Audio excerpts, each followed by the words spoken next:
ঈদের টানা ছুটিতে কক্সবাজার ও কুয়াকাটা সমুদ্র সৈকতে যেন পর্যটকদের আনন্দের ঢেউ লেগেছে। সমুদ্রের ঢেউয়ের সঙ্গে আনন্দ পিপাসু এই মানুষগুলোর ঈদ আনন্দ মিলেমিশে একাকার হয়ে গেছে। এই বিষয়ে বিস্তারিত জানাতে কক্সবাজার থেকে যুক্ত হচ্ছেন সহকর্মী ইরফানুল হাসান। ইরফান, ঈদের চতুর্থ দিন কক্সবাজারের সমুদ্র সৈকতে পর্যটকদের ভিড় কেমন দেখছেন?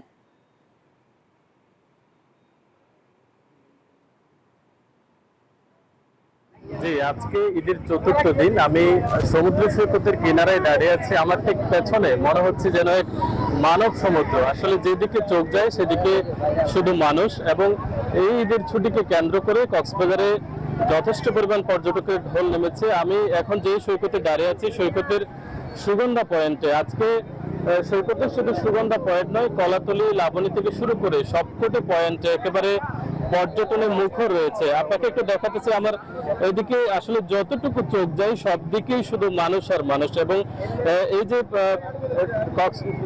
সৈকতের এই জায়গাটিতে যে পরিমাণ আসলে উষ্ণতা রয়েছে, কিন্তু এই উষ্ণতাকে ভেদ করে মানুষের যে আনন্দ উচ্ছ্বাস সেটিকে আসলে মানুষ এখানে দেখছেন। এবং বিশেষ করে সৈকতের যে সমুদ্রের নোনা জল, সেখানে গা ভেজাতে দেশের বিভিন্ন প্রান্ত থেকে আসলে এখানে ঘুরতে এসছেন। তো কক্সবাজারে আগত যেসব পর্যটক, তাদের মাঝে বেশ উৎসাহ উদ্দীপনা দেখা যাচ্ছে। আমার সাথে একজন পর্যটকের সাথে একটু কথা বলতে চাই। আপনারা কোথা থেকে এসছেন এবং এসে কেমন লাগছে? আমরা চট্টগ্রাম আগ্রাবাদ থেকে আসছি। আমরা প্রতিবারই ঈদের সময় এবং কোরবানির সময় আসি, কিন্তু ঈদের সময় এসে আনন্দটা বেশি পাওয়া যায়, যার কারণে এখানে আসা। সবসময় আনন্দটা বেশি পাওয়া যায় কক্সবাজারে। কোনো ধরনের রুম ভাড়া বা কোনো ধরনের অসুবিধা হচ্ছে? হ্যাঁ, এখানে বিশেষ করে পর্যটক খাতের মধ্যে এই ঈদ কেন্দ্রিক আপনার প্রচুর পরিমাণে রুমের ভাড়াটা নেয়। সাধারণত যে রুমগুলো আপনার 1 থেকে 1,500 টাকা থাকে, ওগুলো 4 থেকে 8,000 টাকা পর্যন্ত হয়ে যায়। এক সেকেন্ড হচ্ছে আপনার এখানের মধ্যে ডিএসএলআর এর কিছু ক্যামেরাম্যান থাকে, ওদের কাছে যদি চাওয়া হয় আমি 5 কপি ছবি নিব, সেক্ষেত্রে তারা করে কি ওটাকে ডাবল করে দেয়, রিডাবলও করে দেয়। তো হয়রানি হয় আর কি। এগুলো আমরা বলছিলাম কয়েকজন পর্যটকের সাথে, তাদের কিছু খুচরো অভিযোগও রয়েছে, কিন্তু কক্সবাজারে সব অভিযোগ মিলিয়ে আসলে কক্সবাজারে এই মুহূর্তে যে পরিমাণ পর্যটক রয়েছে, কক্সবাজারে যারা পর্যটন ব্যবসায়ী রয়েছেন তারা আশা করছেন এটা আগামী শুক্রবার শনিবার পর্যন্ত ঈদের যে টানা ছুটি ততদিন পর্যন্ত থাকবে। তো এই ছিল কক্সবাজারের পর্যটনের আপডেট। এখন আমরা চলে যাব কুয়াকাটাতে। সেখানে আছেন আমাদের সহকর্মী জুবাইর। জানাচ্ছিলাম কক্সবাজারের কথা, এবার আপনার কাছে কুয়াকাটার কথা জানতে চাই। বান্ডেল থাকলে প্রতি সেনমানিতে টাকা বাঁচবে। বিকাশ সেনমানি বান্ডেল কিনে জিতুন প্রতি লেনদেনে। ধন্যবাদ ইরফান। আপনি কক্সবাজারের খবর যেমনটা জানাচ্ছিলেন, কুয়াকাটার এই 0 পয়েন্ট থেকে শুরু করে একেবারেই ঝাউবাগান পর্যন্ত, ওইদিকে লালকাঁকড়া চর পর্যন্ত 32 কিলোমিটার এলাকা জুড়েই রয়েছে হাজার হাজার পর্যটকের ঢল। যেদিকে চোখ যায় সেদিকেই রয়েছে পর্যটকরা। এখানে বিভিন্ন বয়সী নানা শ্রেণী পেশার মানুষ কিন্তু সৈকতের ঢেউয়ের সাথে গা ভাসিয়ে দিচ্ছেন, ঢেউয়ের সাথে দোল খাচ্ছেন পর্যটকরা।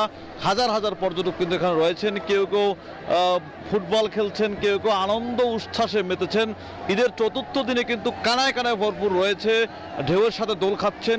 কুয়াকাটা সমুদ্র সৈকতের ঢেউয়ের দিকে তাকালে মনে হয় এই যেন কোনো চিত্রশিল্পীর অঙ্কন করা। এই সৈকতের একই স্থানে দাঁড়িয়ে সূর্যোদয় ও সূর্যাস্ত অবলোকন করা যায়, যার কারণে ভ্রমণ পিপাসুদের কাছে প্রথম পছন্দ কুয়াকাটা সমুদ্র সৈকত। প্রত্যেকটি ছুটির দিনেই কিন্তু এখানে পর্যটকরা আসেন। আজ সকালে আমরা পর্যটক সমাগম একটু কম দেখেছিলাম, কিন্তু বেলা যত বাড়ছে পর্যটক সমাগম অতটা বাড়ছে।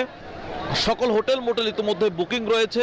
বেশিরভাগ হোটেলেই কিন্তু বুকিং 100%ই বুকিং হয়ে গেছে বলে আমাদেরকে জানিয়েছেন ব্যবসায়ীরা। জানিয়েছেন বিগত বছরের চেয়ে এবছরে তাদের ব্যবসা বাণিজ্যের অবস্থাও ভালো রয়েছে। এখানে যে সৈকতে কিছু বিশৃঙ্খলা রয়েছে, অভিযোগ করেছেন যে সৈকতের মধ্যে কিছু মোটরসাইকেল চালানো হয়। টুরিস্ট পুলিশের প্রতি দৃষ্টি আকর্ষণ করছেন সৈকতে বেড়াতে আসা পর্যটকরা, যাতে এই মোটরসাইকেলগুলো এখানে যাতে না চালায় সেই ব্যবস্থাপনা তৈরি করার জন্য বলা হয়েছে। এবং টুরিস্ট পুলিশ জানিয়েছেন যে দ্রুত সময়ের মধ্যে তারা কার্যকরী ব্যবস্থা নেবেন। কুয়াকাটা সমুদ্র সৈকতের এই সকাল সন্ধ্যায় এভাবে পর্যটক থাকেন, সন্ধ্যায় এই সৈকতে সূর্যাস্ত দেখবেন পর্যটকরা। এতটুকু ছিল কুয়াকাটা থেকে আমার কাছে এই মুহূর্তের সবশেষ লাইভা। জুবাইর, ধন্যবাদ আপনাকে।